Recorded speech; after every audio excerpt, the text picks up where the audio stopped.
Hello, I'm Jes Woersema, and this time I wanted to explain communism, or the idea that you can have an economy where people negotiate everything and do not freely trade.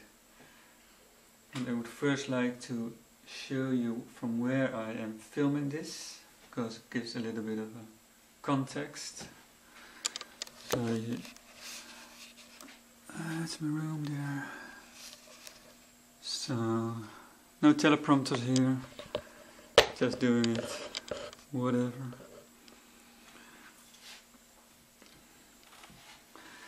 So, communism is not very popular today, it would seem.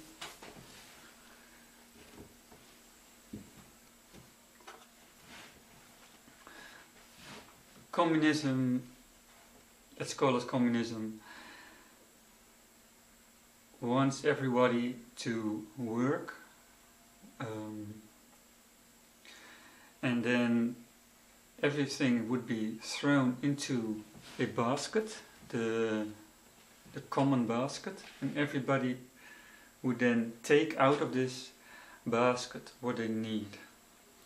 So, and they would put into the basket as much as they could, or what would be reasonable, given their skills and strength. So it's not just that everybody would put in the same amount of work and take out the same amount of wealth from the common basket, which is something that you might still manage to administrate, but it is everybody will give as much as they can, or as much as they can, minus, can of course not work people to death, but someone who can do more does more, someone who is strong carries more, someone who is weak carries less, and then they take out what they need, which would in the favorable view be someone who is sick takes out additional medication and other things they need, and a family with 8 children would take out more than someone who has less, who is healthy or has fewer children, and so on. So it's a very complicated thing to make happen in reality, but it is possible if you know people through and through, which is only possible if you live with them for a very long time, which is in your own family. So again, you go back to the Stone Age, where you can have small bands or family living alone with other families, and daddy goes out hunting, he does what he can, and he brings home the bacon, and he shares it with all who need. And the little child does nothing. The one who is a little bit bigger gets the water. The one who is a little bit bigger than that also does the dishes. And the mother, of course, does all kinds of sewing and clothes making and house making. So everybody does what they can, and they put it in the same basket and they divide it fairly. What happens if someone does not work as hard as they should? Everybody knows. That one is always on the couch, because all the time you are together. All the time you know what everybody is doing. So you know who is the one who is lazy. And you know that 3 years ago someone did a lot of work for something, and that today they are a bit lazy on the couch. That's okay, because they show they are loyal, they have done a lot. But if you make this bigger, you cannot, if you make it from a family of 8 to a group of 8,000, you cannot know everyone. If you make it even bigger, 8 million, there is no chance you can know people, and you even entire communities, cities, provinces, you will never know anyone there. You will never know anything about them. So the problem is, You cannot enforce through direct knowledge that so and so is lazy, so and so have worked hard. That's the anonymity between people, the anonymity problem. Then there is another problem, and that is that you cannot easily compare several types of work. So if someone is a blacksmith and someone is not a blacksmith, but maybe a farmer, how can the blacksmith judge how heavy the work of the farmer is? How can the farmer judge how heavy the work of the blacksmith is? You can do it. It's difficult. And as the work becomes more specialized, as the technology that the humans use becomes more, that humanity uses becomes more complicated, it only becomes more and more difficult. If you compare that to a trade system, that corrects for these problems automatically. You don't know someone, but you can inspect what he is selling right on the spot, and you can say that's worth so and so much, I give you so and so much for it. Then the other person is free to say, I don't accept that, I go to another to sell this. So then you can maybe get a fair price. And if you cannot get any fair price, you think for the work you do, yeah, you can try to do another type of work. So you have options, it's all dynamic, and you don't need to know everybody through and through in a trade system. But in a communist system there is no trade. And on a small scale you get mutual debate. In a family you get a small group, under 10, you can get debate about who does what, and everybody knows each other, so it can work. You can point to the one who is lazy, you can point to the one who does a lot, but if it gets larger groups, you will not be able to do it. Nobody knows anybody almost, maybe you know 1% of the whole group. So what you get is a specialized group. There is going to be a group who is going to be in charge of the basket. So that will be sort of the government. And then they hope to make that a democracy, of course. That's like the favorable ideology. There will be an absolute democracy which does completely do what the people want. It's not corrupt or anything, and if it is, the people will be thrown out, and we will all do what we can, put it in the hands of this, what will be the committee, or what will effectively be the government, and then they will divide it fairly among the needs of the people. The problem is that if everybody only works for the common basket, then you get your orders from the government. So many of this must be produced, so much of this, oh, it's for the common good, for the common good. So all the power is going to transfer into the central committee, the government. And the people will then always be busy working for this government, and they have no independence of themselves. They have no options but to perform the will of the central government, who will claim to speak for all. And the result of that is that people have no ability, no power of themselves anymore to call into question what the government is doing. Secondly, the central government has the ability to order people to work hard, and that way they can prevent the people who work maybe on the field, maybe in metal production or all kinds of production, they can prevent them from inspecting government. So they can not even know everybody in a nation, but they are so busy and they are so tunneled in their life for performing the needs of the government, that they will become slaves. The lack of knowledge means that they will not be able to, generally not be able to even know what is happening with the government. Then it makes it very easy for the government to deal with people who object to them. For example, you work in the bookkeeping of the government and you say, hey, this is going wrong.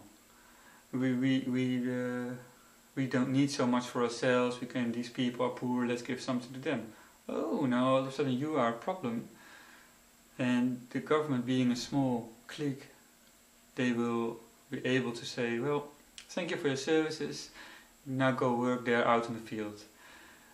And there you go. You lose your power over the government as being a government employee. Then you're out in the field, you know that things are wrong. You say to your brothers and sisters, let's do something about it, let's protest, let's go show the government that we know things are wrong, that there's corruption, that there's greed. It's very easy for the government, who controls everything, to say, well, you know what, we need someone to guard the prison. And then, or to go to war, or maybe you have to, you don't get your salary because you were disruptive, or you go to jail for being disruptive. You challenged the homogeneity or the unity of the people with your concerns, so you can be cut out of your share of what you would normally get. So it's basically a recipe for totalitarian tyranny. As a system, it is totalitarian. You can say, well, it is totalitarian democracy, but the threat is that in practice people will not be able to withstand the power of the ruling government in it, even if they wanted to, even if the systems are there, the knowledge is not there, and there is so much power concentration over what is going to be produced. The orders are given, what to work on. The salaries come from the government, everything comes from the government, who owns the land comes from the government, who owns the businesses, what businesses are made up, what business makes what for what business, everything comes from the government. So as an individual you are nothing. And you can say that's great, because we are honorable people, we will keep our government in check. The problem is that it is unlikely that you will succeed in that goal. And now this is the main logical mistake of communism. If you are such an honorable people who can keep a totalitarian economy from becoming a totalitarian dictatorship or a tyranny in an abusive country, if you are so honorable that you can work hard and still know your government, you can still bring them to account and to bring them in line, you can still feed the poor and you can still do everything what's right. If you are so wonderful, how come you cannot trade with each other fairly in an open trade economy? How come you cannot, for example, give the poor an honest wage and strike bad businesses into destruction? How come you cannot deal with a few bankers and a few feudal wannabes? If you cannot deal with that in a trade system where you have the freedom, you have the power, perhaps you have even the free word, all that you have, for example in Western Europe, and still you can't deal with the bankers, still you can't deal with a few imperialists. How are you going to manage a totalitarian economy? The answer is you can't, so you will end up in a tyranny.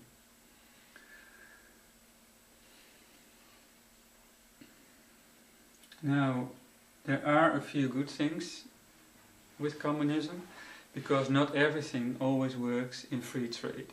For example, how can you have a court system which sells verdicts? That will obviously not be a fair trial system, because the murderer gives 10% of the loot to the judge and gets free. Then you have, for example, a sewer system. For a reasonable competition in a trade economy, you need maybe 10, 15, 20 competitors, because if you have 3 or 4, they will meet up and form a cartel. Because humans, they like little cliques, they like shielding each other in order to put yet others down. And they do that. So if you have like 20 businesses, then you have a good chance that a few will not go along with the cartel. So that the people have a way beyond the monopoly of a cartel. Okay, so let's say you need 15, or let's keep it a little bit low. Let's say you need at minimum 10 competitors in any trade for there to be any serious competition and market pressures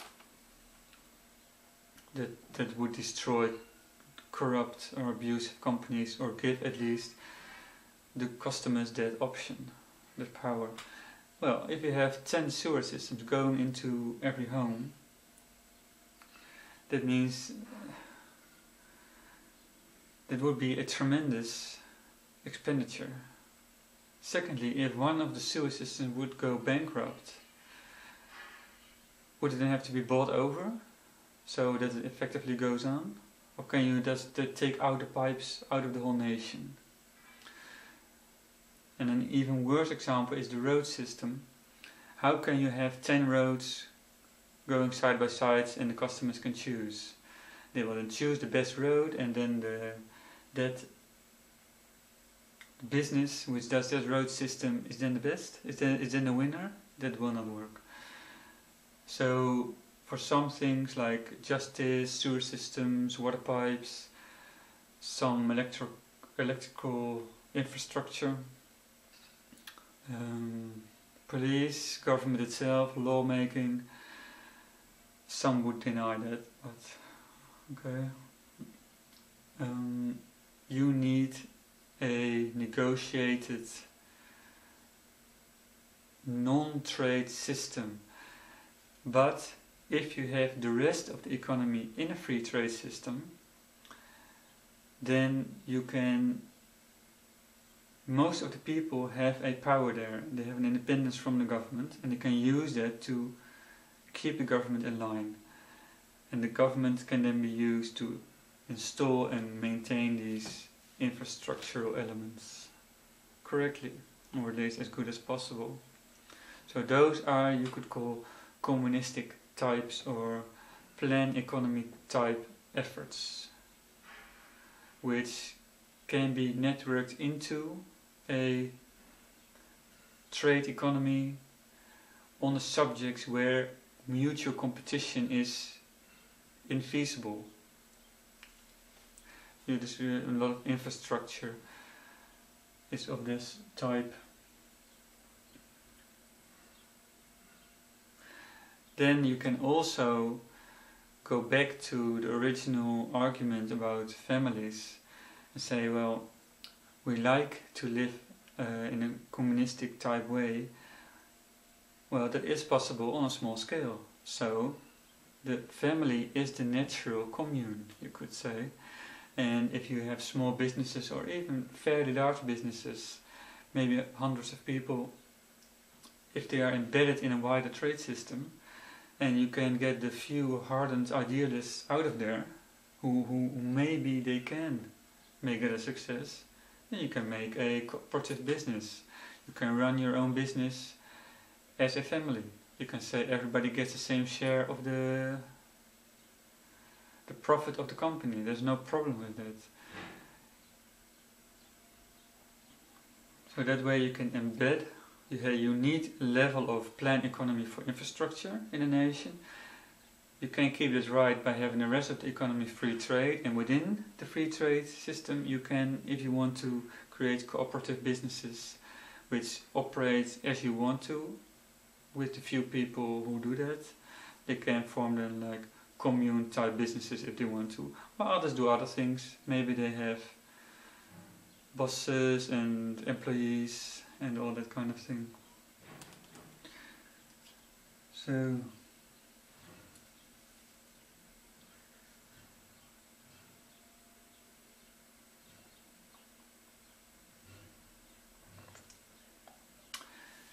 historically, you can trace the communist ideas from the Stone Age, where small bands would share all and all live together, where trade was very simple, so it could work. Then you get into the abuses of farming society, where you get landlords and kings and a lot of exploitation. And then people might have thought, let's go back to the original idea of sharing, or here's my family, we share between ourselves, why can't we all share between ourselves? It's a very simple, obvious idea, which also came back in the Europe with the monks and the church-like ideas, where these would form communes, and then you get, of course, a communist party thing, which was economically seen was the same as the monks did. So it was a remolding of that religion, and it's a very simple ideology. It's maybe even childlike. Why can't we all be fair? Why can't we all share? Take care of who needs things. Those who can work. Why can't we make that work?